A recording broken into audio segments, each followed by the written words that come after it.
Hello and welcome to another episode of the JRE Review. The JRE Review podcast reviews the best of the Joe Rogan Experience podcast for the week. It's a review show, okay? It's like how events are for the news. There's no direct correlation, but interesting things have happened, and I want to talk about it.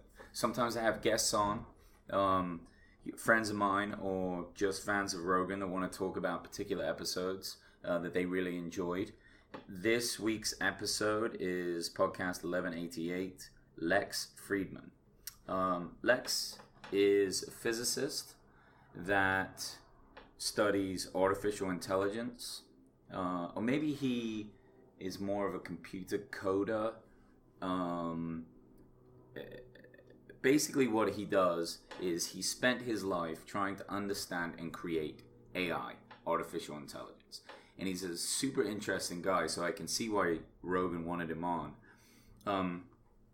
He was talking about taking the angle of learning a lot of philosophy to understand consciousness. And consciousness really is, as far as these AI guys can tell, is the center point of what artificial intelligence is going to be. So how do you make some sort of consciousness? Well, first you have to understand what it is.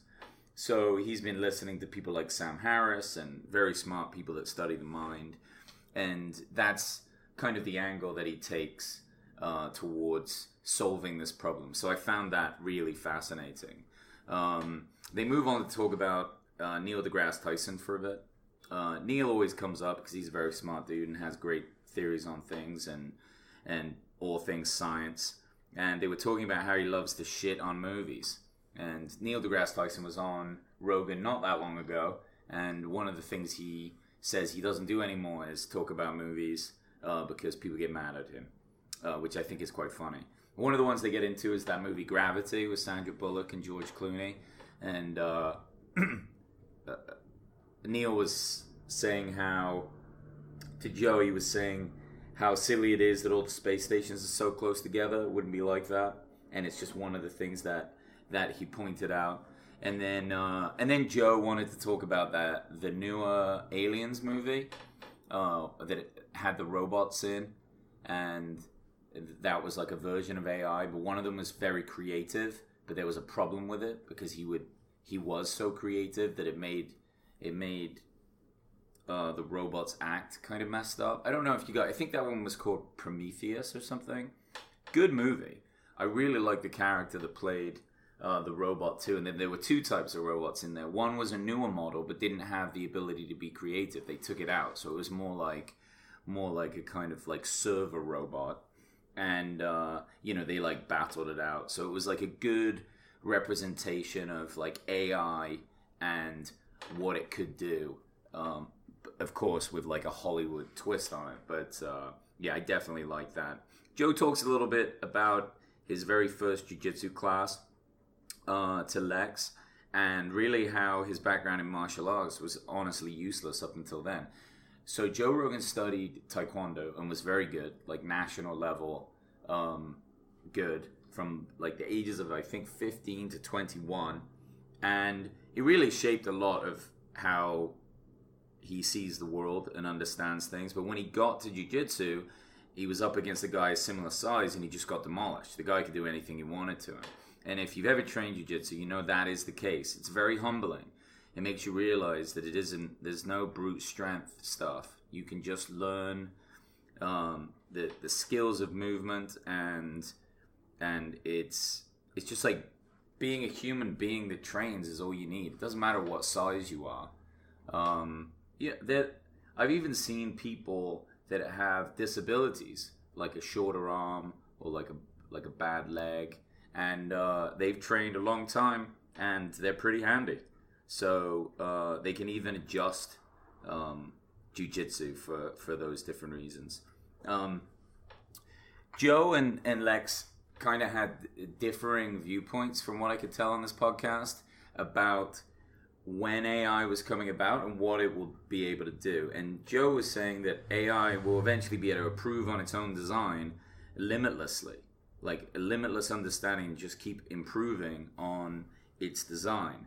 and make itself, therefore, infinitely powerful and intelligent. Lex wasn't feeling that. He didn't almost, I feel like he almost doesn't believe that they're going to be able to make AI in any terms, or at least for a very long time.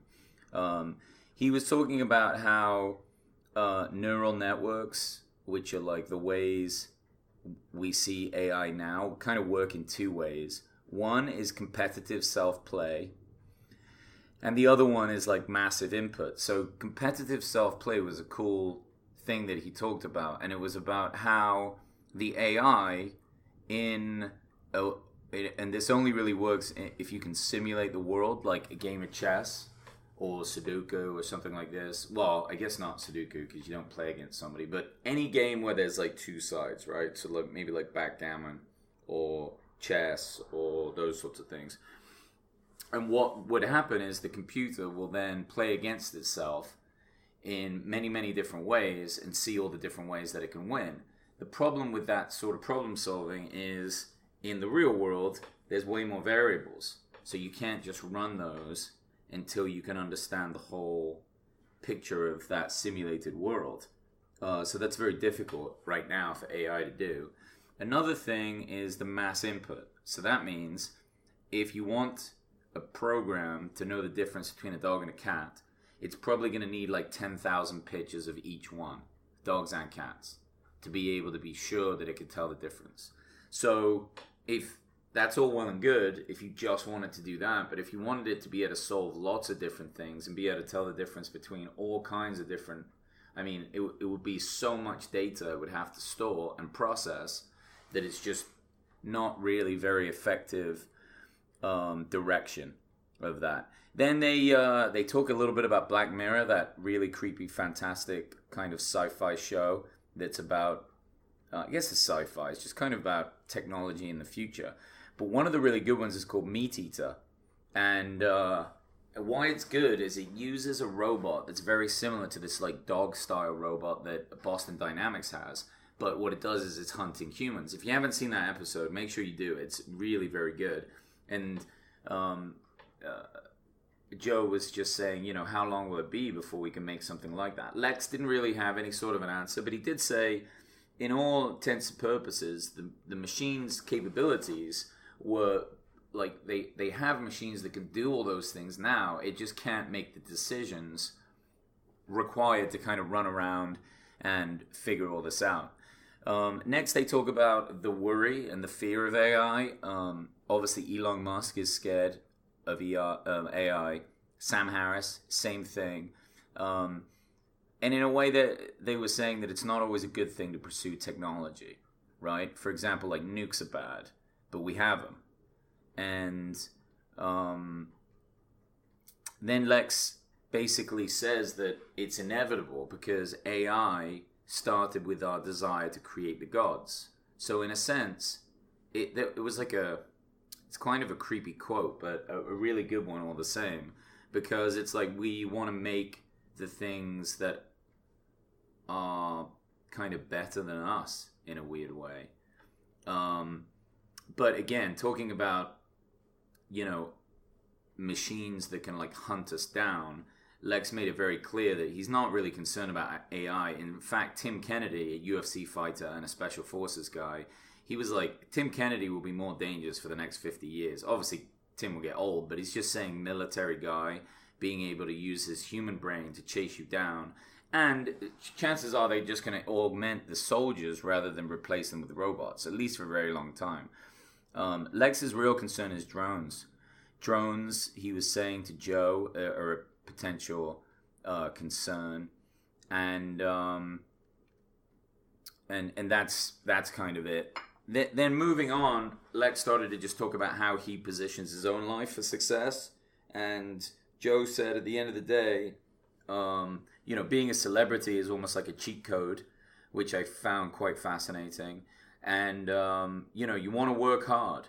The end result isn't just you laying on your back with somebody feeding you grapes all day. You're not going to feel good about that. Doing things that are hard should never stop. And in a way, scarcity is an excellent driving force, right? So you take someone like Joe Rogan. He has, you know, really all the money you could ever need, and then all the opportunities to do things you could ever want. But he still brutally works so hard, you know? And it's like, what is that driving factor? What is that piece? And he makes it clear that it's really not anything special. It's just that he does it. He just does it, and kind of in a way, every day, every week that he does, all the work that he does, his working out, his jiu-jitsu, his comedy, his podcast, the UFC, it just becomes a part of him. And then that's how he gets it done. Finally, the end was something quite funny, AI for sex bots, right? So, of course, it's going that direction. Eventually, they're going to make sex bots. Talk about it now. Women hate it. If you're out there and you have a girlfriend and you talk about, hey, honey, will it be bad if I ever get a sex bot? Guaranteed they're going to hate it. They will hate the idea of it. Because they talk about how it will probably make them insecure and the sex bots can look however you want. But my theory is that the women are going to get one too. One that sits there and listens and looks hot and does everything they want. And that's really it. But anyway, it was a great episode. Lex is a fascinating guy. I can't wait to hear more about him and have him back on and see how his research expands and the things that he learns and just him as a character. He's a young guy. So I hope he gets a voice and more chance to hear about him. He really should have his own podcast. I found him. He was very shy and calm sounding, but he was excellent to listen to, and I would love to hear more about what he's up to. But anyway, thank you so much again, guys, for listening, and stay tuned for more episodes. Cheers!